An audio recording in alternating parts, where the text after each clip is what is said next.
금메달을 차지했던 러시아의 전 피겨스케이팅 선수 소트니코바가 2014년 당시 도핑 양성 판정을 받았다고 밝혀 파문이 일고 있습니다.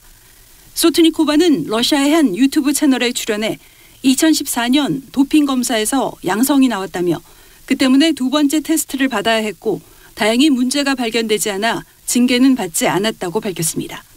다만 2014년도라는 연도만 말했을 뿐 소치 올림픽 때라고 정확히 언급하지는 않았습니다. 이 같은 발언에 대해 러시아 피겨계는 사실이 아니다며 황급히 진화에 나서고 있습니다. 소트니코바는 2016년에도 도핑 의혹을 받았으며 소치 올림픽 이후 이렇다 할 성적을 거두지 못한 채 2018년 은퇴했습니다. KBS 뉴스 이우진입니다. 날씨입니다. 오늘은 정체전선의 영향으로 강원 남부와 충청 남부 그리고 남부지방과 제주도에는 비가 오겠습니다. 이번 비는 내일 아침 대부분 그치겠으나 남해안과 제주도는 모레 아침까지 비가 이어지는 곳이 있겠습니다. 특히 충청 남부는 오늘 저녁까지, 영남은 내일 새벽까지, 전남 남해안과 제주도는 내일 새벽부터 낮 사이 시간당 30에서 60mm의 강한 비가 오는 곳이 있겠습니다. 내일까지 충북과 전남 남해안, 영남과 제주도는 30에서 많은 곳은 최대 100mm 이상, 호남과 충남, 강원 남부와 울릉도, 독도에는 5에서 40mm의 비가 더 내리겠습니다. 내일 비가 그친 후에는 기온이 오르고 습도가 높아지면서 내륙 일부 지역은 체감온도가 33도 이상으로 올라가 무덥겠습니다. KBS 제1라디오 저녁 종합 뉴스를 마칩니다. 아나운서 박창국이었습니다.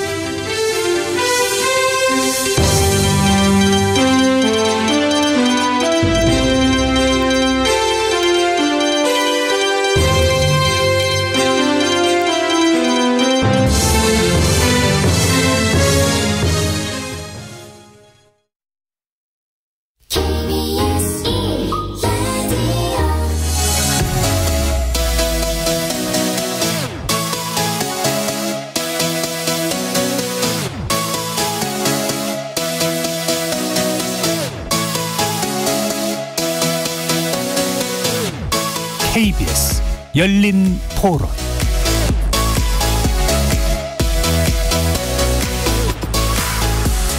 안녕하십니까. KBS 열린 토론 정준희입니다.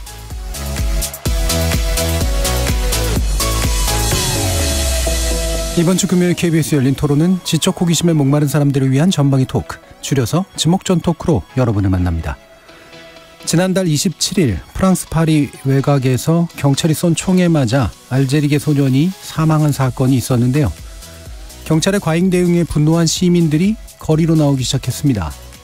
그런데 갈수록 시위가 가격해지면서 약탈, 방화, 절도마저 자행되자 이런 폭력적 행위를 반대하는 시위까지 일어나기도 했는데요. 마크롱 대통령은 SNS에 퍼날라진 허위 조작 정보 탓을 하지만 이민자들은 프랑스 정부의 뿌리 깊은 인종차별에서 그 원인을 찾고 있죠. 복잡한 양상을 보이는 프랑스 시위의 이면에는 어떤 것이 있을까요? 지목전 토크 1부에서 이 내용으로 전방위 토크 진행해 보겠습니다.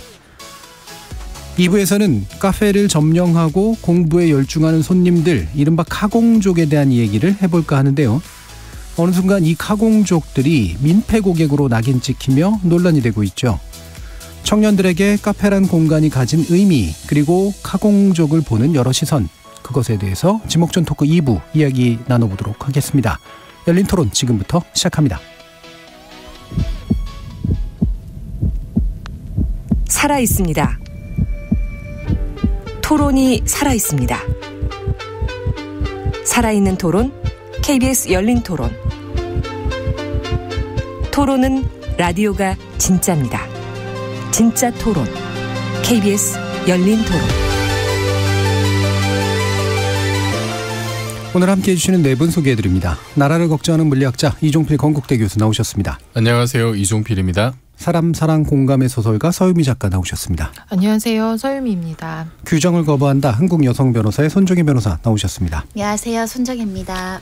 정의와 평등, 정치 철학을 탐구하는 김만권 경희대 학술연구 교수 함께하셨습니다. 안녕하세요. 김만권입니다.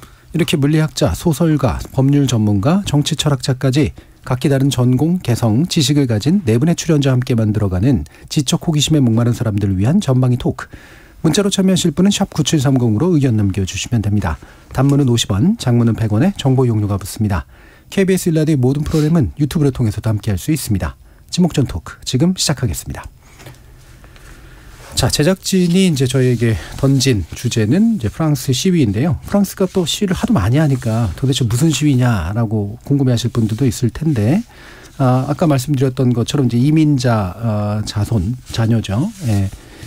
이게 총격이 가해지면서 사망하면서 벌어진 이제 불만들이 좀 과격한 시위로 좀 번지는 그런 양상입니다.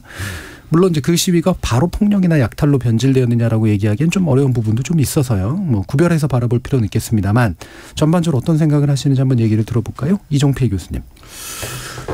프랑스가 제가 알기로는 시위에 상당히 관대한 나라고 예. 여론도 우호적인 걸로 알고 있는데 지금은 좀 그런 것 같진 않아요. 그래서 생각보다 좀 상황이 심각한 것 같은 느낌이 들고 저는 이 소식 듣고 그 두 명이 떠올랐는데요. 한 명은 마리 퀴리. 예, 그 물리학자. 예, 원래는 이제 폴란드 출신의 마리아 스코도프스카가 이제 본명이죠. 이분이 그 노벨상을 받고 나서, 그 처음 노벨상 받고 나서 두 번째 노벨상 받을 때 프랑스 과학 아카데미에 회원가입 신청을 했는데 안 받았어요. 이민자 뭐 이런저런 이유로 이제 뭐 여성이기도 하고 안 받아줬었어요. 안 받으면서 그때 사실은 좀 공격을 하면서 뭐 어느 언론에서는 뭐라 그랬냐면은 손글씨와 외모를 인종주의적 입장에서 과학적으로 분석해봤다. 이런 식으로 써서 이제 매도하는 그런 게 있었고, 1911년에 그 두 번째 노벨상, 이제 화학상을 받을 때는 그때는 이제 남편하고 사별한 이후였는데 남편의 제자였던 랑주뱅하고 연문설이 좀 있었어요. 예. 근데 사실 랑주뱅은 그때 이제 유부남이었고 그렇게 연문설이 있으면은 사실은 뭐 비난을 하려면 둘 다 비난을 해야 되는 상황인데 그때 여론이 이민자 여성이 이렇게 평범한 프랑스 가정을 파괴했다 뭐 이제 이런 식으로 좀 몰고 간. 예. 그래서 뭐 처음에 마리 퀴리가 이제 피에르 퀴리하고 같이 노벨상 받을 때는 뭐 자랑스러운 프랑스인 마리 퀴리 이랬다가 나중에는 이렇게 뭐 이민자 출신의 폴란드의 마리아 스코도프스카 뭐 이런 식으로 했던 그랬던 좀 기억이 있어요. 근데 사실 마리 퀴리는 그렇게 대단히 세계적인 어떤 과학자고 노벨상도 받았고 그리고 인종적으로도 굉장히 뭐 전혀 다르지 않은 그런 사람인데도 1910년대 프랑스에서 좀 그런 일이 있었던 게 좀 생각이 났었고요. 그래서 의외로 프랑스가 상당히 좀 이렇게 폐쇄적인 그런 한 단면이 좀 보였던 것 같고, 또 다른 한 명은 지네딘 지단인데 축구 선수. 98년 프랑스 월드컵 자국에서 열렸을 때 이제 프랑스를 우승으로 이끌었던 유명한 축구 선수인데, 그때 그 당시 내무장관이 이런 얘기를 했다 그래요. 지단의 드리블이 수십 년간의 통합 정책보다 더 많은 일을 했다. 그리고 그때 사실은 그 프랑스 축구 대표팀이 이민자 출신들이 굉장히 많아가지고 세계적으로 화제가 됐었고, 거기서 사실은 그 프랑스 언론에서도 이제 삼색기에 빗대가지고 뭐 흑인, 백인, 아랍인 이런 식으로 이제 축구 대표팀을 불렀다 그래요. 요새는 자유평등 은바페. 네.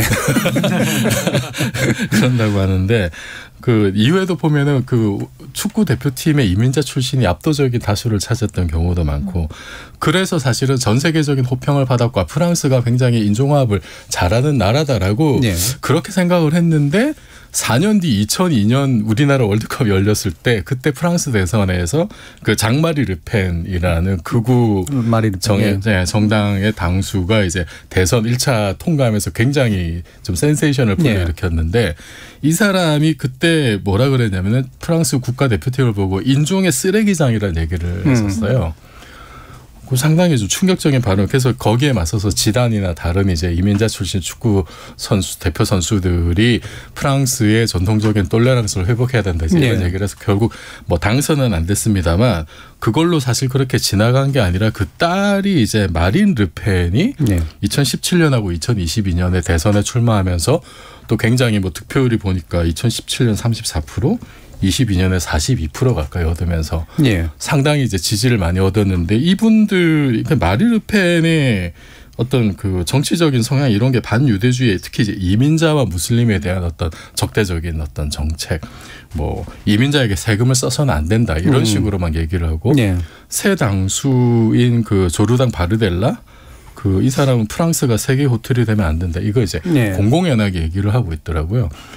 지금 사실 이렇게 프랑스가 이민자 문제가 촉발이 돼서 시위가 격해졌는데 이 와중에 이제 소속 정당인 국민연합 여기서는 굉장히 당세를 지금 확장하고 있다고 예. 그 관련 지지율도 높아지고 있고 그래서 이거는 굉장히 그냥 한순간에 벌어진 일이라기보다도 상당히 최소 수십 년에 걸친 어떤 프랑스의 변화, 극우 어떤 그 세력들의 어떤 확장 이런 거하고 좀 이민자 문제에 엮여서 좀 같이 봐야 될 문제가 아닌가 싶습니다. 예, 프랑스 100년의 역사를 간단히 정리를 해주셨습니다.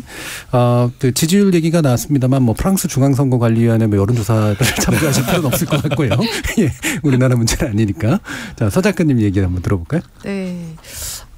아마 최근 몇 년 사이 가장 큰 시위였던 것 같아요. 그래서 그 뉴스 화면에도 막 거의 전쟁을 방불케 할 정도로 많은 그 도시가 불길에 휩싸인 모습이 막 나왔었는데, 이번 시위에서 되게 재미있다고 하면 좀 이상하지만, 경찰이 발표했던 건 10대 청소년들이 경찰차를 들이받으려고 해서 자기네가 발포했다라고 말했지만, 그 목격자 이제 영상이 나오면서 사실은 차량이 멈춰 있었고, 경찰이 이제 과잉 대응해서, 이 일이 일어났다. 이제 나엘이 죽게 됐다. 이 소년이 이제 낭테르에 사는 10대 알제리계 소년인데 파리에 사는 백인인 그런 어른이 만약에 이런 일을 했다고 해도 이렇게 대응했겠느냐라는 이제 얘기가 나오면서 사실 2005년에도 그 유사한 사건들이 있었거든요. 파리 외곽에서 10대 청소년 2명이 이제 그 경찰 검문 피하려다가 감전사에 있었던 그 상황이 있었고 그때도 이제 경찰이 너무 과잉 대응했다.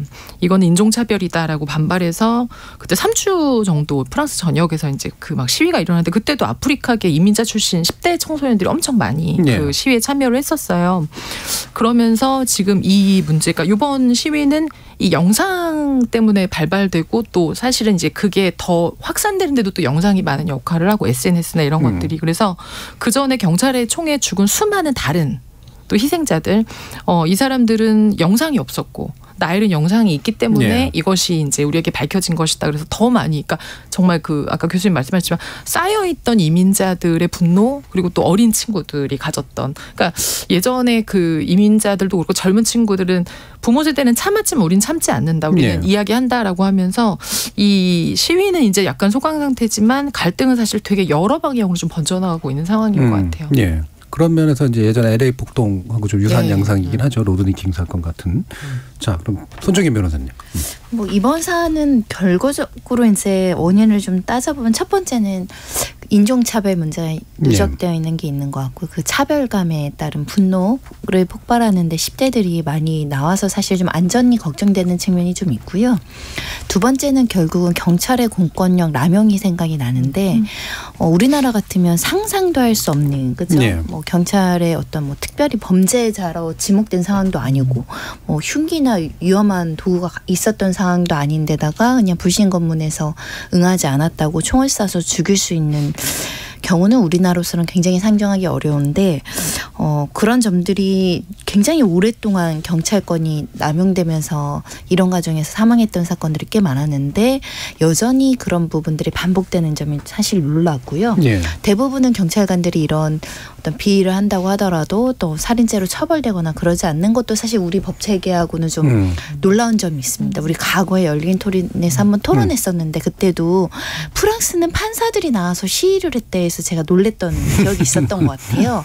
역시나 프랑스는 시위가 일상화되어 있구나. 근데 일상화하다 보니까 사람들이 그 시에 주목하지 않아서 더 너무 자극적으로 폭력적으로 너무 길게 이렇게 가는 게 아닌가 좀 굉장히 우려스럽고 이미 지금 피해 추산액이 1조 4천억 그것도 이제 관광객 수입 손실을 제외하고 엄청난 사회적인 손실이거든요. 프랑스에 어떻게 할 것인가 정말 궁금합니다.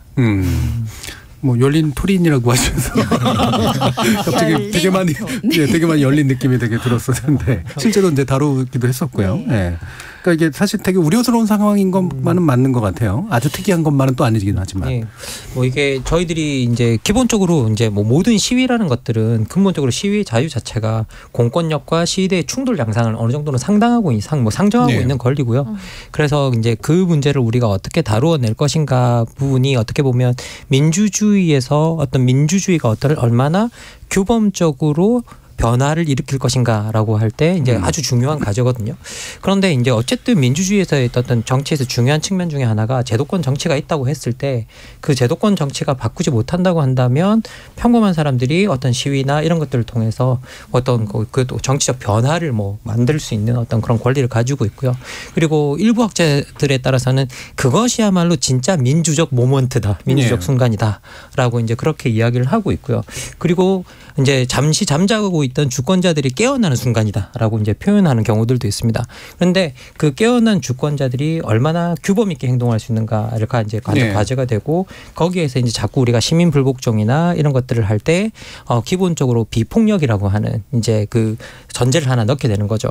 그리고 시위나 우리가 일상적으로 뭐 법을 깨지 말라라는 뜻은 아닙니다. 이게 왜냐하면 결국은 도로를 점거하거나 뭐 이러면서 우리가 명백하게 법을 깨는 행위들을 하는데 그런데 많은 이제 또 이제 학자들이 이야기하는 부분은 뭐냐면 이게 근본적으로 다른 범죄와는 근본적으로 차이가 나는 게 대부분의 범죄의 목적은 몰래 숨어서 안 들키는 게 목적이지만 이건 오히려 우리가 공개적으로 어떤 법을 깨므로써 우리 의사를 표현한다는 점에서 그 공개의 명백성을 보지 못하면 안 된다라고 이야기를 하거든요. 그래서 기본적으로 그런 시위를 하고 우리가 그런 어떤 권리가 어느 정도 주어지고 그리고 그런 과정에서 어떤 시위했던 사람들을 검사들이나 이렇게 기소하지 말라라고 하는 것들이 다 기본적인 의견들이고요. 그런데 기본적으로 우리가 그런 어떤 그런 규율을 갖춘 시위와 그러지 못한 시위 사이가 너무나 우리가 그걸 경계가 얇다는 거죠. 어느 순간 한중간에 촉발제가 만들어지면 그런 것들이 쉽게 무너질 수 있고 그래서 어떻게 보면 특히 한 사회에서의 어떤 시위 문화가 갖춰지는가도 상당히 중요한 부분인 것 같은데요. 근데 뭐 프랑스의 역사를 더 돌이켜 보면 프랑스 혁명 자체가 이제 시작부터 어떻게 보면 이제 뭐 피해 역사였을 수도 있고 그리고 그런 것들을 통해서 바꿔온 어떤 그런 과정들이 있기 때문에 그런 것들에 대해서 프랑스가 관용하고 있었던 부분은 분명했던 것 같아요. 어느 정도 인정하고 다른 나라보다 좀 이렇게 뭐라고 해야 될까 관대하게 바라보는 점은 분명했던 것 같습니다. 근데 하지만 이제는 뭐 우리가 그런 프랑스 혁명만 해도 왕정에서 공화정으로 넘어오는 그런 거였고 그러면 우리가 어떤 공화국에서 민주적인 어떤 그런 시스템을 갖고 있다고 한다면 그 시스템에서의 변화 자체를 어떻게 규범적으로 가져가는 것인가 했을 때 우리가 최대한의 어떤 시위에 있어서 뭐 폭력은 절대 금지 뭐 이런 표현이 아니라 최소한의 비폭력이라고 하는 어떤 그런 규율을 갖출 때 오히려 정당성을 더 갖추고 근본적으로는 그걸 지키면서 한 시위들이 나중에 할 말이 더 많다. 그렇죠. 예, 나중에 더 효과가 크다라고 이제 저는 말씀드릴 수가 있을 것 같습니다. 그러니까 어느 정도는 이제 자신이 처벌받을 것까지 각오하면서 의사 표현을 하는 행위로서 이제 관용되긴 하는데 결과적으로 그게 민주적 정당성을 갖추기 위해서는 되도록 비폭력일수록 효과가 높은 건 또 맞기도 하고요. 근데 여기서 이제 또 문제는 그런 거잖아요. 그러니까 결국은 부대적인 어떤 피해 이런 것들이 이제 사실은 공권력과 별로 상관없는 사람들에게서 이제 일어난다라는 거죠. 심지어는 최근에 이제 보면 퍼지는 사진 중에 약탈하는 사진 이런 거 사실 그렇게 낯선 사진은 아닌데 미국 이런 데 가서 보면 맨날 나오는 사진이니까요. 이게 뭐 시위대가 다 그런 일을 했다라고 말하기는 어렵지만 그 과정에서 부산물로서 이제 나오는 그런 현상입니다. 그래서 이 부분이 이제 결국은 시위의 정당성을 결정적으로 약화시켜버리는 그런 식의 일들이 아닌가 싶은데 여기에 대한 뭐 그냥 자유로운 이야기들을 한번 들어볼까요? 이 교수님. 저는 좀 어떤 생각이 들었냐면은 이게 제가 말씀하셨듯이 분명히 좀 약탈이라든지 아니면은 뭐 일반 시민에 대한 공격이라든지 뭐 이런 게 전혀 없진 않은 것 같은데 그 정도가 어느 정도인지 따져봐야겠습니다만 어쨌든 그런 일들은 생기지 않도록 관리를 사실 좀 잘해야 되는 거죠. 시위 뭐 주최자 측이 있다면은. 근데 그 뭐 이번 프랑스 같은 거 그렇게 뭐 어떤 구심점이 있어서 조직적으로 되는 것 같지는 않고. 근데 저는 제가 어떤 느낌이 좀 드냐면은 지금 그 지난 18개월 동안에 17명이 경찰의 정차명령 거부하다 총에 맞아 죽었대요. 상당히 많은 숫자죠. 거의 한 달에 거의 한 명꼴로 그렇게 총에 맞아 죽었는데 대부분이 이제 아프리카계인 거고 일상적으로 그 2020년 이후에도 교통검문 중에 사망한 21명의 대부분이 이제 이민자 출신. 그리고 그 2005년에 그 이제 말씀하셨던 이제 그 이민자 소년들 그 감전산 그 동네 같은 경우에 굉장히 일단은 좀 못 사는 동네고 거기 사는 동네의 아이들 같은 경우 학생들 청소년들 같은 경우에는 그냥 그 동네에 이렇게 그냥 길거리 돌아다닌다는 이유만으로 경찰들한테 하루에도 수십 번씩 신분증을 요구받고 이런 게 그 어린 학생들에게 엄청난 굴욕감을 준다는 거죠. 네. 그러니까 이런 상황에서 지금 그 이번에 그 뭐 불신 검문에 응하지 않았다고 해서 뭐 사실은 그렇게 위협적인 상황이 아니었는데 운전석에다 총을 겨누고 네 머리에 총을 쏘겠다라고 협박까지 하고 이제 이런 일이 벌어진 거를 보면은 그러니까 그거를 봤을 때 이민자들이 어떤 생각을 했을까? 그냥 단순히 폭력적인 경찰 한 명의 우발적인 범행이다라고 생각을 할 것인가? 아니면은 이건 프랑스 사회가 우리 이민자들을 다 죽이려고 하나? 이제 이런 생각을 가질 수 있다는 거죠. 네. 아까 제가 말씀드렸듯이 이제 뭐 르펜으로 대변되는 어떤 그런 극우주의도 발호하고 있고 이게 뭐 하루 이틀 지난 일도 아니고요. 그러면은 이 이민자들 생각에서는 그냥 이게 뭐 단순한 어떤 뭐 그 늘 해오던 어떤 시위 방식 이런 건 늘 해왔던 건데 그걸로는 전혀 바뀌는 게 없고 그것이 우리의 목숨을 지켜주지 않는다. 언제 또 불신 검문 당해서 내가 모욕감을 당하고 내가 또 총 맞을지 모른다라고 생각을 하면은 그러면은 이 사람들은 뭐 이제 무기도 탈취했다 그러는데 이 사람들은 아마도 그냥 나는 정당 방위를 하는 것일 뿐이다. 우리를 지켜주지 않는 프랑스의 공권력으로부터 우리 목숨을 지키기 위해서 무기를 탈취했다라고 생각할 수도 있다는 거죠. 네. 그래서 저는 그 이번 시위가 그냥 옛날에 있었던 다른 시위하고는 좀 질적으로 다른 면이 그런 게 아니냐. 그래서 그런 얘기도 나오죠. 이번 시위는 그 시스템과의 전쟁이다. 그래서 그 공공기관들, 뭐 경찰서, 학교, 도서관 이런 것들에 대해서 집중적으로 공격이 일어나는 것들이 그냥 단순히 어떤 뭐 문제가 있는 경찰관 내지는 그 경찰서 하나에 대한 문제제기가 아니라 프랑스라는 사회 시스템 전반에 대한 어떤 좀 불만의 표출이고 거기에 대한 어떤 그 공격의 의미가 있다라고 저는 네. 생각이 들어요. 그래서 이 문제를 뭐 우리가 해결할 건 아니고 프랑스가 해결하겠지만 그 다른 세상 사람들도 이제 뭐 타산지석으로 삼아야 될 테니까 그래서 이 문제를 볼 때 좀 그런 근본적인 문제를 보지 않으면은 그러면은 뭐 봉합은 될 수 있지만 언젠가는 또 이 문제가 터질 수밖에 없다고 저는 생각합니다. 예. 예. 그러니까 뭐 직접적으로 그 말씀은 안 하셨지만 결국은 과정과는 질적으로 다른 구조적인 문제에 대한 구조적인 반응이기 때문에 그 과정에서 생기는 일종의 약간 부산물에 너무 지나치게 초점이 맞춰지면 안 된다로 전 이해가 돼요. 예. 김만근 교수님. 뭐 사실 이 안을 잘 뜯어보면 우리가 어떤 폭력이 있다고 하는데 폭력은 하지 마라라기보다는 이제 그거는 되게 임시적인 조치겠죠. 네. 근데 근본적으로 그 폭력을 없애고 싶다고 한다면 그 원인이 뭔가를 이제 들여다봐야 되는 건 맞고요. 그러면 그 원인이 뭔가를 들여다봤을 때 이제 우리 그 교수님께서 말씀해 주신 것처럼 기본적으로 그 안에 프랑스 사회에서 뿌리 깊은 이민자 차별이 존재하는 거고요. 그런데 이 이민자 차별에 대한 그 좌절감을 저도 이제 그 뭐 말씀드리고 싶은데 사실은 프랑스가 가지고 있는 이민 정책이 되게 자유평등 박애의 나라답지 않게 동화 정책이거든요. 동화 정책이죠. 예, 예, 프랑스인이 되라는 거예요. 딴 거 뭐 네가 여기 살기로 결정했으면 우리의 문화를 받아들이고 우리의 그것을 우리들을 따라하라는 거죠. 그래서 사실 다른 나라와 달리 이제 다문화 정책도 아니에요. 대부분의 어떤 자유주의 국가들이 기본적으로 이민자 정책을 취할 때 동화 정책에서 다문화 정책으로 옮겨갔거든요. 그러면서 자신이 가지고 있는 종교, 가치 이런 것들은 지키면서 그냥 근본적으로 우리가 같이 다른 가치를 가지고 있지만 우리가 같이 공생할 수 있다. 그러니까 우리가 만약에 그걸 우리가 샐러드 볼이라고 이야기하잖아요. 다양한 어떤 재료들이 들어있지만 그 안에서 같이 어울리면 멋진 어떤 하나의 샐러드 볼처럼 된다고 이제 이야기를 하는 건데 실제로 이제 그런 정책을 가져가는데 프랑스가 되게 어떻게 보면 조금 예외적으로 동화 정책을 지속적으로 가져갔는데 문제는 뭐냐면 동화되라 프랑스 사람이 되라고 이야기하는데 문제는 뭐냐 그렇게 해서 우리의 종교 뭔가를 다 버리고 프랑스인이 되고 났는데도 끊임없는 차별이 이어지는 거죠. 그러면 내가 결국은 프랑스인이 되라고 하는 이 나라에서 결국 나는 프랑스인이 될 수 없는 존재이구나 라고 느끼게 된다면 그거는 어떻게 보면 더 뿌리 깊은 절망, 좌절감 이런 것들로 이어질 수 있다라고 생각하거든요. 그리고 이제 그런 것들이 특히 저는 이번 시위를 누가 일으켰는지를 좀 봐야 된다고 생각하는데 처음 시작했을 때 10대들이 있었단 말이죠. 10대 후반들. 그러면 되게 어떻게 보면 그 친구들이 뭐 어떻게 보면 감성적인 부분도 어떻게 보면 그 생성이 되고 있는 부분이고 그리고 더 나아가 그 어떤 사회 제도나 시스템이나 이런 것들을 통해서 뭔가 압박을 받는 그런 지점보다는 훨씬 좀 덜한 지점이 있다는 생각이 들거든요. 그래서 그 친구들이 기본적으로 이제 이 사회의 어떤 문제에 대해서 문제 제기를 본격적으로 제기하고 나왔고 그리고 그 세대에게는 자기가 앞으로 살아갈 미래거든요. 예, 사실은 뭐 모든 인생이 다 달려있는 시점이기 때문에 자기들이 이 나라의 어떠한 일부여야 하는가 에 대한 요구라고 생각해요.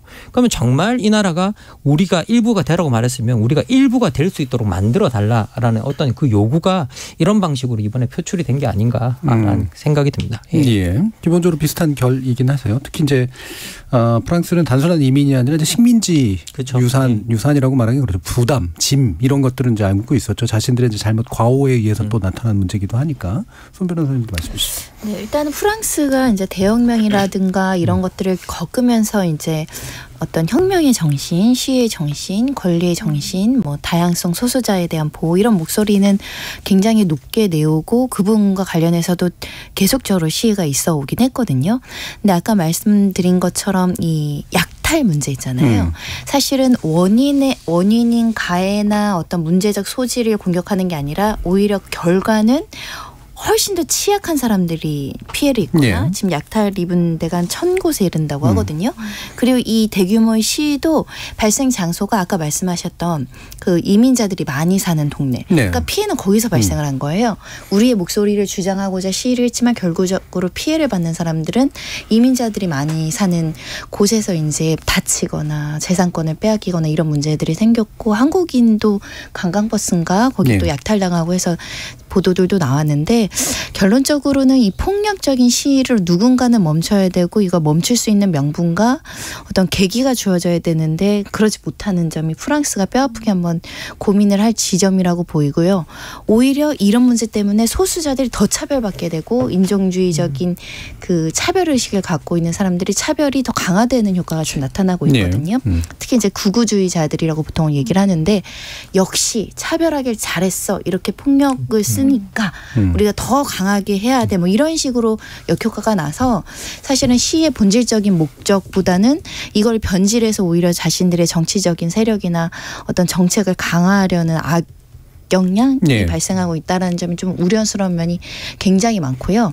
특히 지금 공격을 받는 게 10대 청소년들이거든요. 10대들은 뭐 직접적으로 공격을 못하니까 뭐 부모들의 관리권을 주장해서 뭐 부모의 연금을 삭감하던가 여러 가지 조치들이 있어서요. 그래서 결국 이 10대들에게는 그래도 조심해야 돼. 그러니까 10대들은 이제 성장하고 있는 미성년 아이들이기 때문에 어떤 선입견을 가지거나 차별을 고착해야 한다거나 혐오를 강화하는 어떤 메시지들이 조금 제한적으로 나와야 되는데 보도들도 막 나오고 있는 것 같더라고요. 오히려 프랑스가 더 갈등이 악화되지 않을까 하는 염려가 있습니다. 예, 그렇죠. 이제 그 이민자 자녀들이 계속해서 빈곤안에 있게 되고 차별안에 있게 되면서 더 극단화되고 또 동시에 이제 그거를 이용하는 그 극단주의자들, 극우파들의 어떤 또 정치적인 영향도 세지고 결국은 이제 이런 길로 좀 가고 있는 것 같은데 서 작가님 말씀 주시죠. 네, 저도 지금 방금 변호사님 말씀하신 혐오가 악순환되고 고착화되는 게 되게 두렵고 이게 그렇게 보자면 프랑스만의 문제가 아니라 세계의 문제인 것 같아요. 그렇죠. 네. 지금 계속적으로 어떤 세계의 모든 것들이 다 이제 보수화되어가는 계속 차별이나 혐오를 좀 조장하게 만들고 그러니까 그걸 반발해서 더 세게 그러니까 프랑스가 워낙 파업 시위 많이 하던 나라인데도 그 전보다 세야지 당연히 눈길이 오고 소리가 나니까 세게 하면 세게 할수록 또 이쪽에서는 더 그러니까 안 된다. 부모에게까지 그 정말 압박을 줘야 된다라고 말하는 그래서 세계는 계속 안정을 추구하는 보수들이 늘고 그리고 그러니까 프랑스가 굉장히 유연한 사회였는데 유연한 사회조차도 이제 굉장히 그 보수적이고 그 극우적인 입장으로 가면서 이게 지금은 전 세계적인 분위기구나라는 생각이 들어서 저는 이 시위가 이제 우리는 그런 정도로 사실 우리나라의 시위는 정말 띠매고 노래 부르고 막 그러는 시위에 사실 가깝잖아요. 그런데 제한을 하겠다는 네, 그렇죠. 그래도 시끄럽다, 차가 막힌다. 이 정도는 사실 우리는 굉장히 큰 거고 우리는 사실 파업하면은 시민들이 탄압하잖아요. 그 공권력이 하는 것도 있지만 시민들이 먼저 너무 불편해서 파업을 견딜 수가 없는데, 근데 이제 이런 어떤 그 뭐 드러나는 양상을 떠나서 그 시선이나 마음가짐 같은 건 이제 사실 거의 좀 유사해지고 있는 느낌. 그래서 이 친구들이 사실 그렇잖아요. 이민자들이 사실 프랑스에서도 최저임금 받고, 그러니까 이것도 뭐 지금 우리나라하고 사실 다르진 않죠. 최저임금 받고 프랑스인들이 대체로 하기 싫어하는 일들 많이 해줬고, 그러면서 차별받고, 그 친구들도 지금 가난이 대물림되고, 그리고 프랑스에서도 굉장히 뭐 높은 어떤 지위나 이런 데 올라갈 수 없는 상황, 한마디로 사다리가 이제 끊기는 상황. 근데 그것도 우리 사회에도 똑같이 일어나는 일이고, 그래서 아마 수십 년 동안 있었던, 그래서 아까 2005년 사건도 마찬가지고, 이런 것들은 반복되고 되풀이되고, 그러니까 시위하고 약탈하고 폭력적이고, 그다음 또 탄압하고 막고 압박하고, 이런 것들이 아마 조금 더 같은 양상으로 일어나지 않을까라는 좀 생각이 들어요.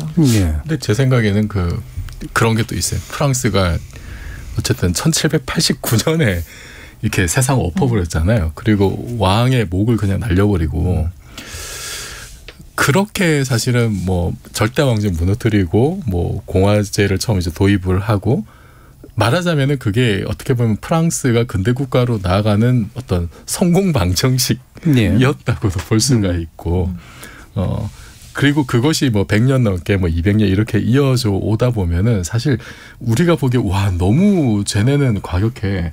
뭐 1년에 한 달은 파업하고 11달은 시위한다고 하는데, 그 시위조차도 보면은 뭐 툭하면은 길거리에 자동차 그냥 뒤집어 엎고, 뭐 조금 더 나가면 뭐 사제 폭탄도 던지고, 우리로선 상상할 수 없는 이제 이런 일들이 일상적으로 벌어져 왔는데, 그게 그 프랑스라는 국가의 정체성을 만들어 왔던 어떤 그렇게 나서서 사실은 그 길거리에서의 직접적인 행위를 통한 어떤 체제의 전복, 이것이 우리의 권리를 지키는 마지막 수단이다라고 하는 것이 굉장히 역사적으로 이렇게 좀 몸에 배어 있는 그런 면도 좀 있는 것 같아요. 이 오래된 어떤 관습, 습관이 쉽게 바뀔 것인가.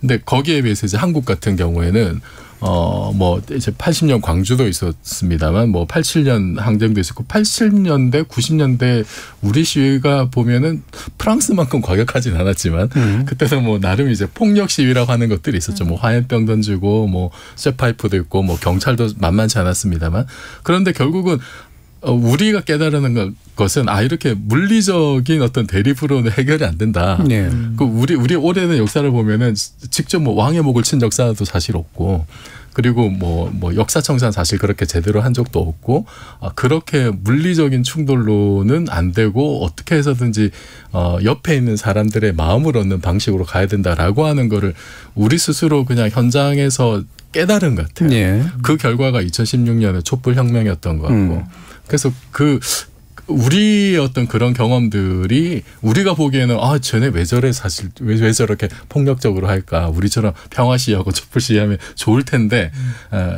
저도 그랬으면 참 좋겠는데, 프랑스의 어떤 그런 성공 방정식이 자기들이 그렇게 새롭게 겪지 않으면은 이게 극복이 안 될 것 같다는 생각이 좀 많이 들어요.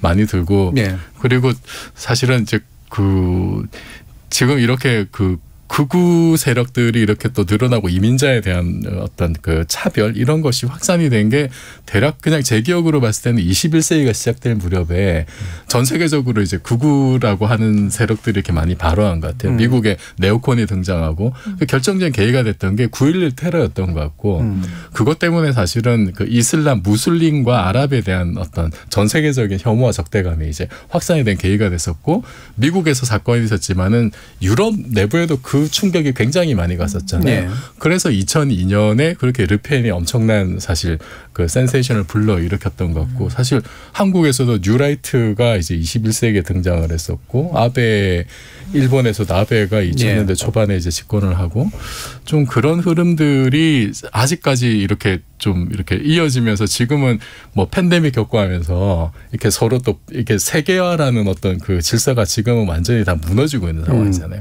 그런 것이 지금 이제 자국 중심주의, 어떤 뭐 순혈주의, 이민자 배제, 이런 쪽으로 좀 가속을 붙이는 상황 같아서 사실은 이게 그냥 프랑스만의 문제가 아니고 뭐 내일이면 우리의 문제도 될 수 있지 않을까 그런 걱정이 좀 됩니다. 네, 굉장히 많은 주장이 좀 담겨 있긴 한데 네, 일단은 그러니까 이제 프랑스는 프랑스 나름의 방식으로 문제를 해결해 왔는데 그게 한계에 처한 것 같다. 그렇죠? 새로운 방식이 뭔가 좀 필요할 것 같은데 아직은 그걸 만들지는 못하고 있는 것 같다. 그게 어려울 것 같다. 네. 네. 그리고 또 한 가지는 네, 이게 이제 비단 프랑스만의 문제냐. 그렇죠? 네, 21세기 이후로 이제 결국은 극우와 이민자의 문제가 계속해서 이제 반복돼서 일어나는 그래서 결국 우리도 낯설지 않은 문제 그리고 이제 뭐 아랍에 대한 무슬림 혐오라든가 이런 문제 이런 것들로 좀 나타나지 않냐라는 의견까지 주셔서 이정현 님께서 우리나라에도 이민자에게 두려움을 느끼는 사람들이 많은 것 같습니다. 그렇죠? 이민자 공포라고 하는 공통점이 있고요. 특히 아랍계는 문화적 차이가 크다 보니 더욱 그런 것 같습니다. 그래서 이 점에 대해서 논객분들의 의견이 궁금합니다라는 얘기를 해 주셨어요. 그러니까 아랍계는 좀 유난히 좀 더 그렇게 두려움을 주는 경향이 있다는 이게 이제 일반적인 견해잖아요. 또 말씀을 나눠보죠. 뭐 이렇게 우리가 그 정치학의 역사에 들어가 보면 되게 재밌는 역사가 하나 있는데 냉전이 무너지고 난 다음에 이제 새로운 적들이 필요해진 거죠. 그리고 이제 정치학에서 새로 찾은 이제 새로운 적이 종교였어요. 그러면서 사무엘 헌팅턴이라는 사람이 뭐 문명의 충돌론을 주장하게 되죠. 사실 문명의 충돌을 읽어보면 안에 뭐 그 문명을 나눠놓은 구분 기준이라든가 정말 말도 안 되거든요. 허접하죠. 예, 정말 허접함에 예. 그지 없거든요. 예. 근데 되게 신기한 게 뭐냐면 이 사람이 문명 충돌론을 이야기하는데 이게 뭐 이렇게 책으로 주장한 게 아니라 사실 우리가 문명의 충돌 책을 보고 이제 자꾸 책으로 주장했다고 생각하는데 실제로는 기자회견을 열어요. 문명이 이렇게 충돌할 거라고. 그러니까 말도 안 되는 일이었거든요. 문명 충돌론을 기자회견을 통해서 발표를 한다? 이건 사실 말도 안 되는 거였는데 이건 어떻게 보면 딱 조직화된 이제 그런 거였죠. 그리고 이제 문명 충돌론이 나오면서 이제 새로운 적을 가상의 적으로 상정했던 게 사실은 무슬림이었어요. 그리고 여기서 처음 딱 이 문명 충돌론을 보고 내가 우리 문명의 해방자였구나라는 걸 배운 사람이 누구였냐면 오사마 빈 라덴이었어요. 네. 그때까지 몰랐어요. 자기가 그런 일을 하는지. 그리고 헌팅턴이 이걸 알려준 거예요. 네가 네 문명의 해방자야라는 걸 알려준 거죠. 그걸 보고 내가 그런 일을 하고 있었구나라고 생각하게 되는 거죠. 키워준 거죠. 예, 그렇죠. 오히려 키워준 거죠. 그렇게 하면서 이상한 역사가 그렇게 하면서 이게 사실은 생성이 되었던 겁니다. 그러면서 우리가 그 이후에 9.11 이제 뭐 테러가 일어나고 그러면서 이제 이슬람 문명 자체에 대해서 낙인을 찍는 일이 일어났고요. 그러면서 무슬림에 대해서 공포감을 느끼게 되고 특히 이제 기독교 우파들이 미국에서 이걸 주도했고요. 네. 그리고 그 경향이 우리나라도 똑같이 들어와 있고요. 예, 그래서 지금 현재 무슬림에 대한 적대적 태도나 뭐 이런 것들이 다 그런 부분에 좀 기인해 있는 부분에 있는 것 같아요. 그런데 사실 무슬림 입장으로 생각해 보면 자기들이 그냥 세계 공통의 적으로 찍힌 거잖아요. 네. 찍힌 낙인 찍히고 우리는 세계에서 어떤 문명의 충돌을 일으키고 말썽을 일으키는 존재고 그리고 우리가 뭐라고 해야 될까요? 이 세계에서 그러면 동등한 구성원으로 인정받는 것들이 아니라 이 세계의 말썽쟁이로 찍혀서 존재해야 되는 네. 어떤 그런 존재론을 갖게 되거든요. 그럼 거기에 대해서는 상당히 부정적이고 저항론을 사실 그쪽에서는 또 가질 수밖에 없는 그런 입장이었던 것 같아요. 그래서 우리가 냉전 이후에 어떤 종교 대결 구도, 문명 대결 구도가 만들어지는 그 구도를 보면 그 구도를 누가 설계했는가를 봐야 된다라는 걸 좀 보고 말씀드리고 싶고요. 그런 것들을 우리가 생각한다면 일부 우리가 가지고 있는 어떤 그런 인식은 되게 부당할 수 있다. 라는 것들. 그래서 우리가 뭔가 뭐 종교 공존론 이런 이야기를 많이 하면서도 무슬림이다 거기 들어가면 갑자기 한 발 다 물러서고 우리가 이민자를 두려워한다 무서워한다 여기서 다른 백인 이민자 우리 안 무서워하거든요. 네. 특정 피부 색깔을 가진 특정 종교를 가진 사람은 무서워한단 말이죠. 그러면 우리 안에 있는 그 선입견, 편견 그런 것들이 만들어내는 네. 되게 비이성적인 그리고 비체계적인 비상식적인 공부다라고 네. 말씀드릴 수 있을 것 같아요. 비슷한 얘기를 다른 제가 읽은 우리나라 번역된 책은 아닌데 거기서 얘기를 해요. 실제로는 21세기라고 얘기했으면 80년대에서 이제 시작됐다고. 네. 예. 그래서 무슬림이 전 세계의 어떤 적인 것처럼 특히 미국의 적인 것처럼 부상된 게 바로 그 시점이고 그리고 그게 이제 쭉 퍼져나가서 무슬림의 극단화도 사실은 또 그것의 반발로서 일어났다라는 얘기를 또 많이 하기도 하죠. 손 변호사님도 말씀 주시고요. 일단은 문화적인 차이는 분명히 있는 것 같아요. 사실은 대한민국에 이제 약간 중도적인 여성들이 정말 좀 두려워하는 면이 있죠. 왜냐하면 특히 이제 문화적으로 이제 여성을 굉장히 억압하거나 차별하거나 우리 시각에서는 성착취나 어떤 금지된 차별도 사실 서슴없이 아직까지 잔존하는 문화에 남아있다 보니까 이게 과연 우리 사회에서 흡수가 될 것인가 그런 고민들은 실존적으로 좀 하는 것 같아요. 워낙에 다른 제도적인 부분이 있기 때문에. 근데 일단 저는 우리가 프랑스를 좀 반면교사 삼아야 된다고 생각하는 게 우리가 인종차별이 없지 않습니다. 우리나라에서도 지금 외국 동포들 우리나라 와서 많이 일하고 있잖아요. 그분들이 단체들이 있는데 한번 무슨 일 때문에 소통한 적이 있었는데 그 10년간의 20년간의 울분을 막 토해내세요.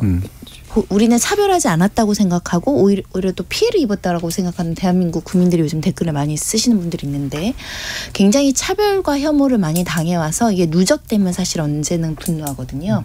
그리고 이제 이분들이 이제 계시는 지역들이 이제 어찌 되면 지금 분리되어 있거든요. 특정 지역에 많이 사시고 계셔서 그래서 프랑스 같은 경우도 마찬가지로 이민자들이 어떤 경위로 많이 오게 됐고 그 이민자들이 따로 모여 사는데 주류에 속하지 못하고 계속적으로 차별을 받는다.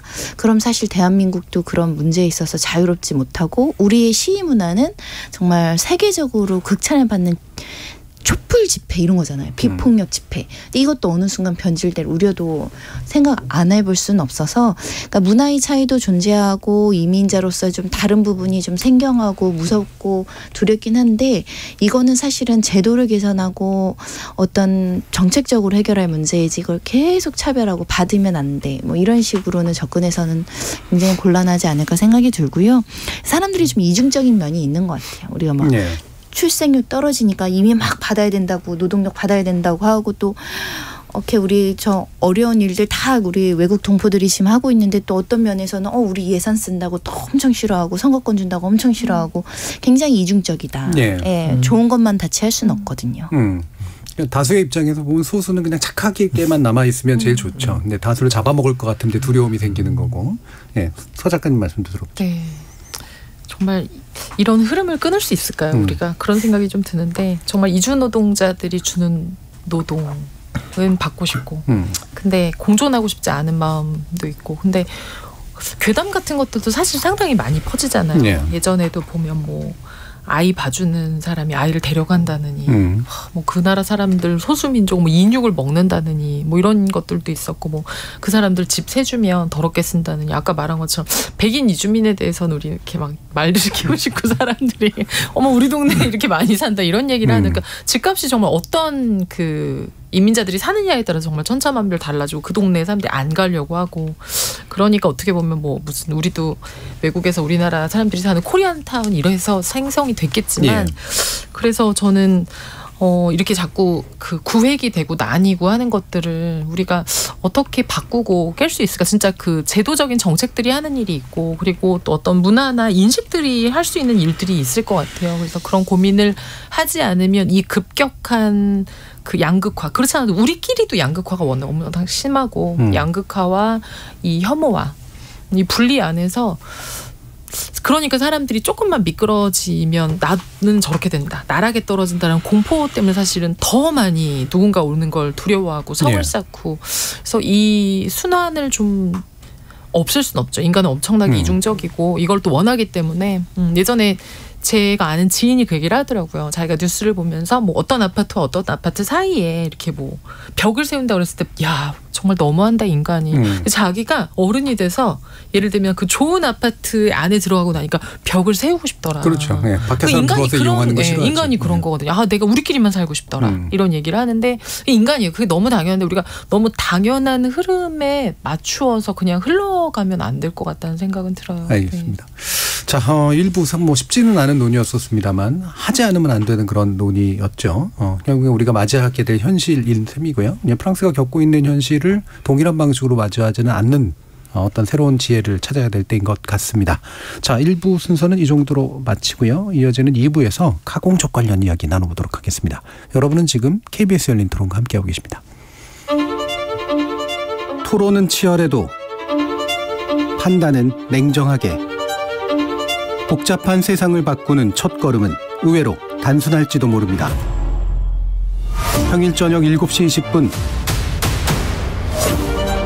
당신을 바꾸는 질문 KBS 열린 토론 정준희입니다. 지적 호기심에 목마른 사람들을 위한 전방위 토크, 소설가 서유미 작가, 손정혜 변호사, 정치철학자 김만곤 교수, 물리학자 이종필 교수 이렇게 네 분과 함께하고 있는데요. 자, 이제 출연자가 정해주신 내용이죠. 되게 어울리는 내용인 것 같습니다. 카페에서 공부하는 사람들의 이야기, 서유미 작가님. 네.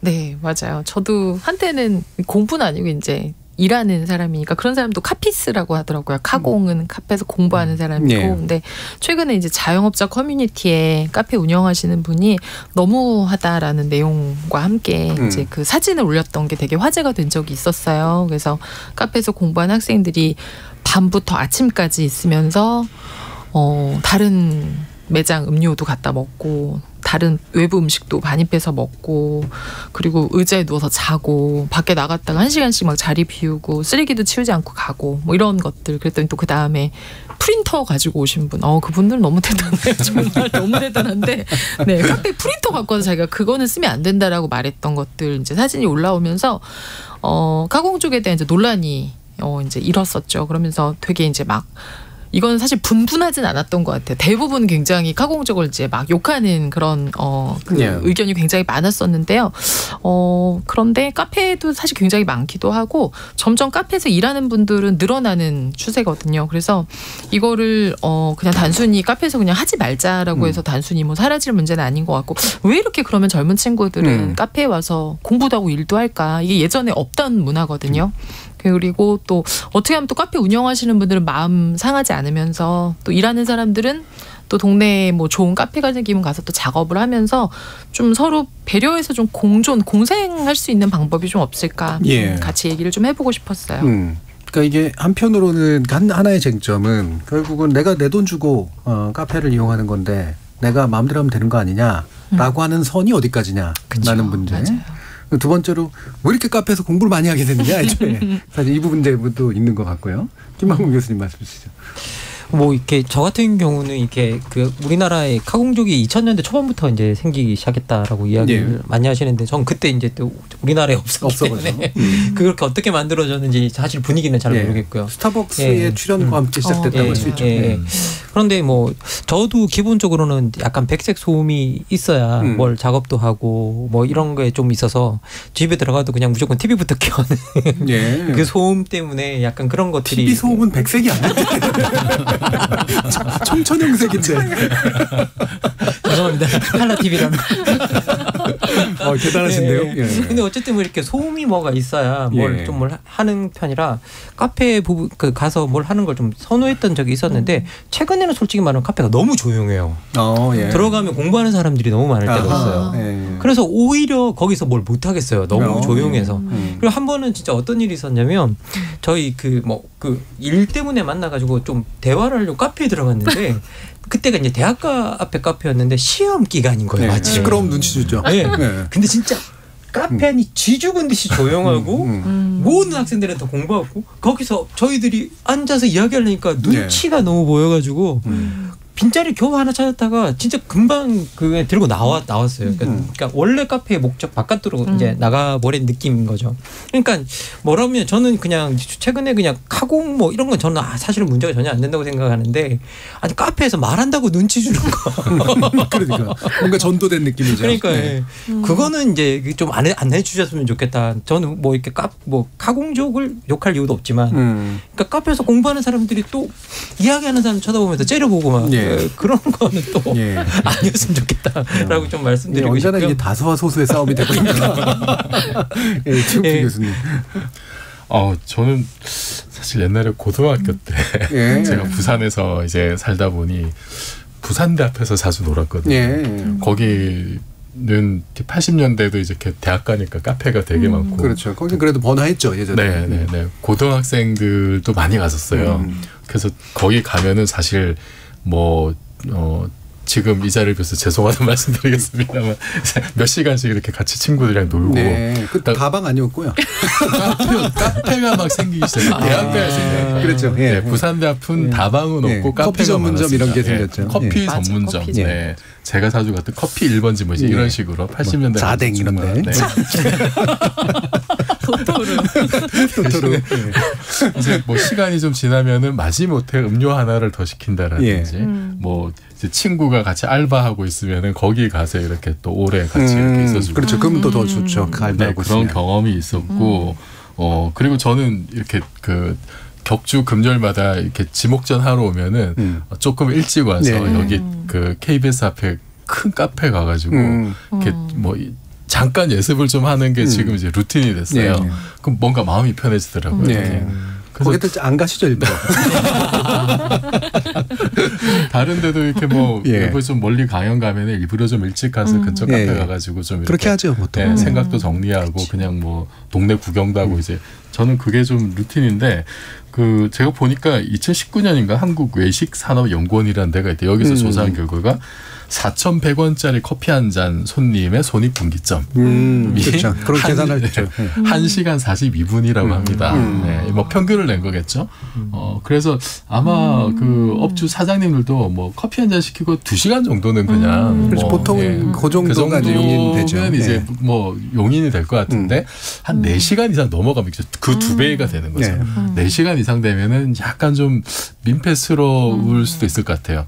물론 이거 동네마다 다를 수가 있는데 워낙 손님이 없는 카페 같으면은 그냥 손님이 오래 죽치고 있는 게 사실은 도움이 될 때가 있잖아요. 너무 비어 보이면 안 돼. 이게 다른 손님 유인화 효과도 있고 그런데 막 손님들 북적북적하고 자리도 없어서 못 들어오는 사람이 생기고 이제 이런 경우는 이용자들이 좀 약간 눈치껏 좀 매너를 좀 지켜야 되지 않을까. 그게 좀 최소한의 매너이지는 않을까 하는 생각이 듭니다. 보통 이제 그 시쳇말로 이제 국놀이라 그러잖아요. 요즘 1인 1잔 한 잔당 2시간. 보통 여기 이제 일반적으로 받아들여지는데 그 정도는 지켜져야 되지 않겠냐. 손 변호사님. 그 테이블에 자기 이렇게 붙여놓으시는 업주분들 봤어요. 그래서 이렇게 써놔. 얼마나 이게 좀 고민되셨으면 그걸 게시를 했을까. 뭐 변호사 책상에 변호사 상담은 유료입니다. 이렇게 써놓으면서 당연히 상담을 하시면 상담비를 내야 되는데 모르시는 분들이 있어서 제가 기획 나가실까 봐 안 물어봐요. 그래서 유료입니다 이렇게 해놓는 거고요. 전 앞으로 답변만 하겠습니다. 저는 사실은 난 카페에서 저는 일을 종종 해요. 시간이 뜨면 카페에 찾아가서 노트북 들고 다니기 때문에 노트북으로 일을 하긴 하거든요. 근데 카페들이 요즘에 편안한 의자가 거의 없어요. 많이 줄였죠. 딱딱한 나무 의자. 2시간 지나면 진짜 허리 아파요. 그래서 일부러 그렇게 만드시는 것 같아요. 5-6시간 있으면 곤란하시니까. 그리고 어느 카페를 갔더니 독서실처럼 만들었더라고요. 일부러 또 그런 데도 있고. 비용이 같을지는 모르겠는데 아무튼 그런 데가 있었고 또 요즘에 카페에서 밥을 팔아요. 그러니까 오래 있는 친구들이 있으니까 밥이라도 팔아야 이게 수지타산이 맞아서 그런 거 아닐까. 떡볶이도 팔고 때 볶음밥도 있고 막 그러더라고요. 요것도 이제 이렇게 하시는구나 그런 생각도 드는데 약간 외로워서 나오시는 분들도 좀 있는 것 같고 코로나 때 재택일 때 집에서는 일을 하기 싫고 집에서는 가족들이 있으니까 나가고 싶은 거죠. 나갈 때 카페밖에 없어서 나간 것 같은데 약간 그런 그 자영업자들 저는 자영업자들 여기 유명한 카페에 가입되어 있습니다. 종종 들어가서 봅니다. 왜 가입하셨어요? 그냥 저도 자영업자니까 그렇기도 하고. 자영업자의 카페 자영업자의 카페가 아니라. 네, 자영업자들이 모여 있는 아프니까 땡땡 물어 이렇게 유명한 그 카페가 있어요. 재밌어요. 가면은 요식업계에 계신 분들의 고초나 이런 게 굉장히 많이 올라와가지고. 근데 이제 이분들이 공통적으로 카페 사장님이 이렇게 죽치고 오래 있는 손님들. 그리고 이것도 문제인데 6명이 와서 3잔 시켜서 제 배불러서요. 그래놓고 이제 컵 다 가져와서 이렇게 먹는 것들 이런 것들이 이제 되게 공통적으로 올라오는데 상부상조해야죠. 이 카페가 오래 있기를 바라면 또 이 카페가 유지될 수 있도록 좀 도와주는 그런 어떤 센스 이런 거 좀 필요한 게 아닐까 생각이 들고요. 제가 생각하는 그 카페 이 문제를 해결하는 방법은 약간 독서실 같이 만들어 놓고 오래 쓰시는 분들, 한 4-5시간 이상인 분들은 그 입장료를 조금 더 받는 거죠. 그러면 좀 합리적이지 않을까 그런 생각도 한번 해봤고요. 그런 컨셉의 카페도 있긴 있죠. 예전에 민들레 영토 진짜 핫했잖아요.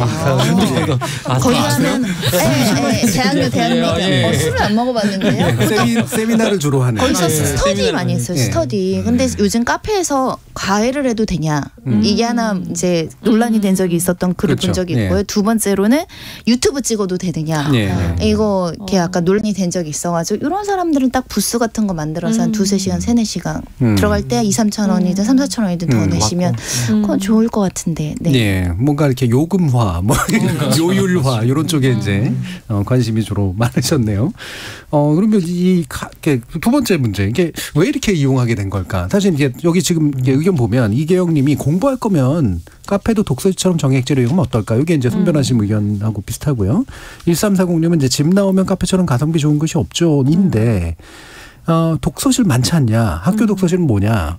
그다음에 뭐 공공도서관도 많지 않느냐? 왜 이렇게 카페를 이용하느냐? 굳이 돈 내가면서. 근데 저는 이제 외국에 있을 때 많이 카페 이용했는데 그때 너무 많이 훔쳐가니까 화장실 가기도 힘들어가지고 이제 이 체인 같은 거 사가지고 다 묶어놓고 가고 막 이랬었거든요. 근데 우리는 또 훔쳐가지도 않으니까 몇 시간씩 나가서 이제 밥 먹고 오는 친구들도 있고 그렇다고 하더라고요. 그래서 생기는 이제 문제들도 분명히 있는 것 같고. 근데 왜 그러면 카페를 굳이 독서 공간으로 이용해야 되느냐? 기타의 공간들은 있지 않느냐? 네, 어떻게 생각하세요? 저는 또 개인적으로 카페 성애자로서 약간 고등학생, 저는 중학생 때부터 카페를 갔었거든요. 그러니까 중학생 때 뭐 하러 가냐, 지금 생각해 뭐 하러 갔냐면 그때는 약간 경양식집 같은 그런 카페가 있었단 같이 말이에요. 있었죠. 경양식. 그때 저는 언제 카페를 잘 갔냐면 시험이 끝나면 가서 채점을 하고 채점에서 점수 확인을 하고 그때 이제 음료 한 잔 마시고 나오고 이런 일들이 되게 많았어요. 그래서 중고등학교, 대학교 내내 그러니까 인생에 있어서 카페를 많이, 제가 카페를 왜 좋아하는가 생각해 보면 저기 또 요번에 이제 요 픽 준비하면서 보니까 되게 많은 분들이 왜 공공도서관에 가서 공부를 거기서 하는 애들 치고 잘 되는 애를 못 봤다. 거기는 놀러 가는 거지 왜 공부하는 데지. 이런 의견 되게 많았는데 그럼 정말 왜 우리는 카페를 갈까 생각을 해보니까 일단은 카페가 접근성이 되게 좋아요. 우리나라 그렇죠. 워낙 카페가 많고 그리고 카페마다 참 분위기도 다양하고 커피 맛도 다르기도 하고 그래서 물론 스터디 카페도 있고 공유 오피스도 있어요. 근데 뭐 가격이 그냥 카페가 더 싸고 두 군데 뭐 공유 오피스나 스터디 카페가 비싼 것도 있지만 그러니까 이런 거죠. 참 사람의 마음이 공부를 하라고 만들어 놓은 데 가서 공부를 하는 거는 재미가 없고 일이 잘 안 되는 느낌. 특히 이제 저는 공부가 아니라 이제 프리랜서나 작가분들이 사실 많이 가는 이유는 좀 자유롭게, 그러니까 쉬는 듯 있는데 뭔가를 좀 하고 싶을 때, 그러니까 엄청 빡세게 일할 땐 사실 잘 안 가는데 시간이 조금 남고 그리고 조금 자유롭게 사람들도 좀 보고도 싶고 음악도 좀 듣고 약간 편안한 상태에서 뭔가 작업을 좀 느슨하게 하고 싶은 마음. 그래서 뭐 책을 본다든가 아마 이래서 좀 가시는 것 같은데 사실 카페에 그냥 수다 떨러 오시는 분들도 몇 시간씩 흔히 말하는 죽치고 있는 분들이 있어요. 그런데 왜 유난히 공부하는 친구들은 미움을 받을까라는 생각도 저는 좀 해보긴 했는데 아까 이제 손 변호사님이 의자도 불편한데도 20대 10대 친구들은 뭐 견뎌요. 뭐 의자 2-3시간 이런 거 없어요.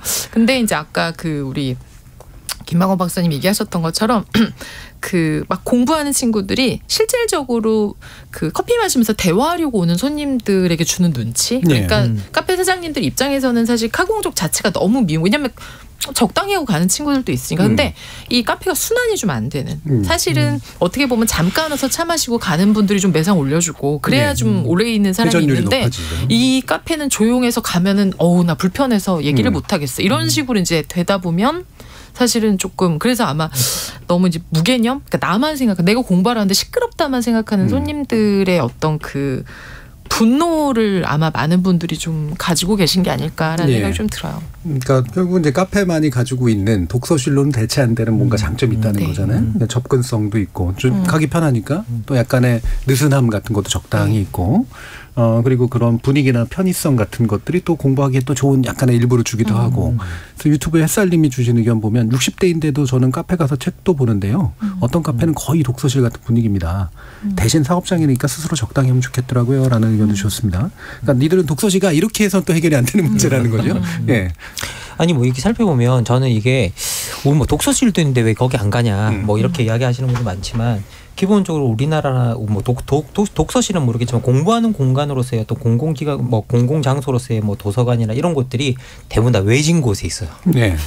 장소가 아무래도 땅값 좀 싼데. 대부분 다 접근하기 좀 힘들고 그리고 또 이제 어떻게 보면 가장 좋은 게 접근성이잖아요. 사실은 내가 빨리빨리 들어갔다 나왔다 뭔가를 할 수 있는 그리고 카페 근처에 있으면 어디 밥도 먹으러 갈 수 있고 뭐 하나 깔아놓으면 그런데 기본적으로 이렇게 그 안에 들어가서 공부하는 행위를 뭐라 그러는 건 또 아닌 것 같아요. 왜냐하면 행위의 본질에서 장시간 자리를 차지하는 것에 대한 죽치고 있는 건. 그런데 이 장시간 자리를 차지하는 행위 중에 제일 일반적인 그냥 공부하는 행위인 것 같아요.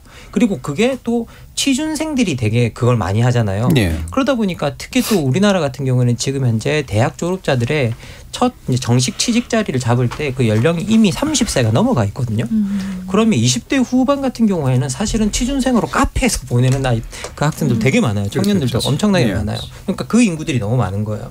그러니까 이 집단에게는 어떻게 보면 좀 자기가 접근성이 높고 어떤 공부할 수 있는 것들이 필요한데 사실 생각해 보면 우리들도 다 알고 있지만 공간이 어떤 생산성에 엄청나게 영향을 많이 미치거든요. 그러니까 이게 이게 카페가 나름 우리한테 생산적인 공간인 거예요.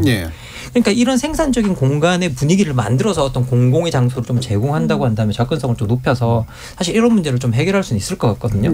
그런데 문제는 뭐냐라고 하면 이런 것들을 뭐 접근성은 잘 모르겠지만 곳곳에 사실은 공공센터 같은 청년센터 같은 걸 만들어 놓고 있고 그냥 무료로 가서 공부도 할 수 있고 심지어 뭐 무료로 뭐 회의 장소도 빌려주고 뭐 그 공부할 수 있는 같이 공부할 수 있는 장소도 빌려주고 하는 곳이 뭐 마련이 돼 있어요.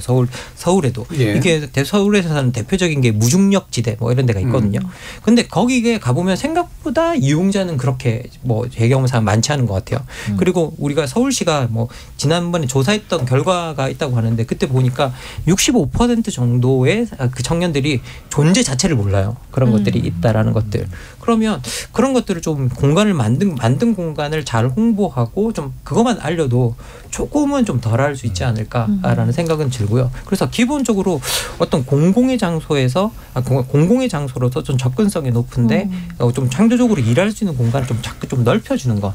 그것 자체가 어떻게 보면 이런 일들을 방지할 수 있는 어떤 뭐 방법 중에 하나가 아닐까라는 생각이 듭니다. 아예 사업화 시켜라라고 하는 주장을 하시는 사실은 근데 그래서 독서실이 거의 망해서 별로 없어요. 저희도 이제 독서실 아파트 커뮤니티에 추첨하면 경쟁률이 높아요. 그러니까 독서실이 학교 다닐 때 저는 잘 수 있는 독서실도 있었거든요. 숙식이 가능한 여고 옆에 있는 독서실은 그 야자 끝나면 10시, 11시잖아요. 그럼 애들이 고시원이라고 부르는 독서실 있었어요. 정말 독서실 잘 수 있는 곳이 24시간 그 왔다 갔다 할 수 있어서 거기서 애들이 이제 한두 시에 이제 자고 씻고 뭐 거의 고시원 같은 분위기의 독서실도 있었는데 그래서 독서실이 곳곳마다 있었고 제 친구 법대 동기는 독서실 총무랑 결혼한 애도 있어요. 근데 독서실 총무 아르바이트 자리가 굉장히 경쟁률이 셌습니다. 또 총무가 고시 공부하는 경우도 많죠. 그리고 또 훈남 훈녀가 많이 뽑혔어요. 남자가 많았는데 갖고 독서실 총무 보러 가는 재미로 또 열심히 다닌 친구도 있는데 진짜 결혼도 했고 그래서 그런 추억이 있는데 요즘에 이렇게 길 가다 보면 독서실 찾기 좀 쉽지 않더라고요. 요즘은 그래서 스터디 카페, 뭐 북카페 이런 식으로 하는 게 아닐까 생각이 드는데 오히려 공부할 데가 없어서 카페 갈 수도 있겠다 그런 생각을 한번 해봤고요. 독서실 자체가 그렇게 별로 없어가지고 근데 저는 사실은 공부할 때 소음이 있는 거를 좀 예민하게 생각하는 사람이고 지금도 설명 쓸 때 좀 설렁설렁 써도 되는 거는 노래를 틀고 쓰거나 뉴스를 틀고 쓰는데 집중해서 고민 좀 해야 되면 다 끄고 하거든요. 그래서 사실은 성적 오르려면 카페 가면 별로인데 아무튼 요즘 친구들은 노래를 들어야 공부가 더 잘 된다 이런 사람도 있어가지고요. 개인 취향이긴 한데 독서실을 좀 늘리면 어떨까라는 생각도 해봅니다. 제가 좀 찾아보니까 국가 도서관 통계 시스템 뭐 이런 게 있나 봐요. 2021년 기준인데 한국의 공공도서관이 한 1,200개 정도. 이게 13년 새 한 2배 정도 증가했답니다. 근데 미국 같은 경우에는 9,000개가 넘고 독일은 6,800개, 일본이 3,300개 정도. 도서관 하나당 이제 인구를 보면은 한국이 42,000명, 미국이 36,000, 독일이 12,000명이에요. 그러니까 최근에 많이 늘어나긴 했지만 여전히 좀 부족하고 그리고 대학에도 다 도서관 있잖아요. 근데 학생들이 시험 기간에는 정말 엄청나게 경쟁을 하는데 자리를 못 잡아요. 그래서 기본적으로 뭐 도서관 공공의 영역이 일단은 좀 부족한 건 사실인 것 같고 근데 그것을 늘린다고 하더라도 아까 말씀하셨듯이 카페가 주는 어떤 좀 그런 게 있고 장점이 있거든요. 저는 그게 좀 개방감 어떤 열린 공간으로서의 개방감이라고 생각을 그런 것도 하는데 있죠. 입출도 자유롭고. 네. 네. 그리고 특히 이제 그 우리나라의 카페가 일단은 짧은 시간에 급격하게 많이 늘어나고 네. 공급 엄청나게 많이 늘어난 데다가 SNS가 발달하면서 사진 찍어서 예쁘게 나오는 카페들도 무지하게 많아졌어요. 네. 그러면은 다들 때깔 좋은 데 가서 뭔가 하고 싶은 뭘 하더라도 칙칙한 뭐 도서관에 가느니 그런 욕구들이 저는 당연히 생길 것 같아요. 당연히 생길 것 같고 그러니까 그 접근성이 좋아졌다는 것이 그냥 우리 정말로 일단 너무 많이 생겼으니까 어디든지 동네에 한 발짝 하면은 이제 생긴 게 있고 또 하나는 좀 이거는 뭐 안 좋은 현실이 반영된 것 같은데 최근에는 특히 이제 고용 상태가 되게 안 좋아지고 뭐 코로나도 겪고 나서 지금 학생들 취업도 안 되고 하니까 소속이 불분명한 채로 뭔가 일을 하거나 공부를 해야 되는 그런 사람들도 많이 늘어나지 않았습니까? 근데 이 사람들이 갈 데가 없단 말이에요. 이 사람들을 수용하는 게 아까 말씀하셨던 이제 그런 공간들이 이제 좀 더 많아지고 많이 알려지면 좋은데 그런데 아까 말씀드렸듯이 그것이 지금 이런 카페와 과연 경쟁이 될 것이냐. 그러니까요. 이런 문제도 또 있는 것 같아요. 그렇죠. 그래서 어떻게 그러면은 이런 영업을 하는 카페의 감성을 좀 살리면서 사람들을 오게 하는 어떤 그런 유인책들 이런 것도 좀 필요할 것 같습니다. 또 시장 영역에 또 이게 유연성이라는 게 있어가지고 확실히 이제 공공영역에 그걸 다 못 따라가는데 지금 유튜브에서 달항아리버님께서 독서실에서 공부하면서 말도 못하니까 자유롭게 말도 하면서 공부를 하고 싶은 거예요 라는 말씀 주셨는데 유튜브에서 YK님이 말도 하고 싶고 공부도 하고 싶고 다 해라 하고 또 얘기를 주셨습니다. 굉장히 활발한 토론들이 지금 아니, 사실 그래서 카페 가는 거 다 하고 싶으니까 다 하고 싶어서 가는 거지. 뭐 디저트도 있고 뭐 밥도 가고 우리 아빠가 대학은 확실히 옛날보다는 많이 시설이 좋아지긴 해서 물론 이제 메이저 대학들 위주이긴 합니다만 말하면서 공부할 수 있는 데도 있고 애인하고 앉아서 공부할 수 있는 데도 있고 카페 같은 그 학생들만을 위한 공간들을 만들고 있어요. 그렇죠. 만들고 있고요. 좀 부족하긴 하죠. 자 이렇게 논쟁적인 사안을 가져오신 이거 엄청난 거죠. 근데 뭐라 그럴까 아까 고용 얘기하셨는데 청년들의 주거, 고용 다 사실은 복합된 문제인 게 부모님하고 같이 뭐 쾌적하고 되게 넓은 데 사는 어린 젊은 친구들도 있지만 자취방, 원룸, 고시원, 고시텔 이런 데서 정말 딱 누웠다 일어나면은 요만큼밖에 없는 공간에서 너무 답답해서 어딘가 가야 되는데 내가 뭐 예를 들면 회사를 가는 것도 아니고 학교는 졸업했고 뭐 학교 혹은 멀거나 뭐 이럴 때 갈 수 있는 가장 그 친구들이 쉽게 정말 그 친구들한테는 사실 커피값도 싼 건 아니라고 생각해요. 그렇죠, 우리가 예전에 네. 사실은 아까 이제 스타벅스와 함께 카공족, 카피스 쪽 이제 늘었다고 했는데 그때 당시엔 스타벅스 가는 여자들 된장녀라고 그랬거든요. 그렇죠. 왜 밥 한 끼보다 비싼 커피를 먹냐. 근데 고객 한 10년 사이에 정말 이렇게 바뀐 거예요. 거기서 죽치고 오래 있는다. 이거 한 잔으로 팔아서 뭐가 남느냐가 이제 된 시대가 됐는데 왜냐하면 커피값은 그렇게 많이 안 올랐고 물가는 엄청나게 올랐으니까 사실은 자영업자분들의 고충은 너무 이해는 하는데 이 친구들이 갈 데가 없다 보니까 가서 조금이라도 트인 공간에서 그리고 내가 원룸에 살고 고시텔에 살고 자취방에 살아도 우리가 너무나 많은 매체를 통해서 너무 아름다운 공간들을 많이 보거든요. 사실 정말 너무 낭비되는 공간들을 많이 보는데 나는 젊고 너무 많은 걸 하고 싶지만 아무것도 할 수가 없는. 저는 사실은 공공시설에서 많이 짓는 거 좋다고 생각하는데 정말 잘 지었으면 좋겠어요. 그 아름답게 좋은 데다가 이상한 짓 하지 말고 사실 공공도서관은 사실은 나이 드신 분들이 많이 오시거든요. 많이 오시죠. 네. 근데 젊은 친구들 막 혼내요. 혼내신다. 네. 사실 충돌이 많으면 그렇겠죠. 젊은 친구들이 이동을 하게 돼 있어요. 그래서 저는 젊은 친구들의 그런 것들을 좀 헤아려줘서 이 친구들이 오죽하면 카페에 가서 거기 의자에서 자고 누가 자고 싶어서 자겠어요. 저는 좀 그래서 그거를 그러니까 자영업자분들은 당연히 안 됐지만 이거를 그렇죠. 좀 해소할 수 있는 공공의 힘이 좀 필요하다는 생각이 들어요. KBS 열린 토론 지적 호기심에 목마른 사람들을 위한 전방위 토크 프랑스 시위 그리고 이민자 차별 그리고 카공족 논란 그리고 청년 공간에 대해서 토크 진행해 봤는데요. 손정혜 변호사, 정치철학자 김만곤 교수 그리고 물리학자 이종필 교수, 소설가 서유미 작가 네 분 모두 수고 많으셨습니다. 감사합니다. 감사합니다. 프랑스 시위의 부산물로 발생한 절도와 방화, 그리고 카페 운영자에게 곤란함을 안기는 카공정 논란, 서로 매우 떨어진 문제처럼 보이긴 하지만 한 가지 측면에서는 연결되는 것 같습니다. 공공 영역이 미처다 품지 못해서 밀려나게 된 이들이 또 다른 약자들의 영역을 침범하면서 서로 갈등하는 현상인 거죠. 카공족들을 쫓기 위해 카페 사장님들이 이 노래를 튼다고 하시는데요. 샤이니의 링딩동 들으면서 마무리하겠습니다. 지금까지 KBS 열린 토론 정준이었습니다. 너를 만난 첫 순간